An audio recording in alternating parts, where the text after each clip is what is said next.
See, everybody is themselves. Everybody does something everybody else does. It's just we do the same things differently. We wear clothes, but I can't rock them like he could. We read the Bible, but we believe differently. Now, when it comes to your way of life, this is where people decide if they should kill one another or not. This is why laws were put into place. This whole world is full of people who think someone is wrong for something they are doing that they believe should not be done. But that same person thinks the same way about something they are doing. This is mad. This is madness.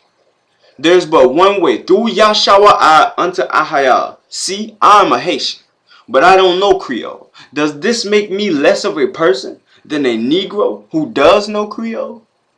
See, we are both Hebrews and we are both oppressed, but our people can't see it because they got a spiritual yoke on their necks.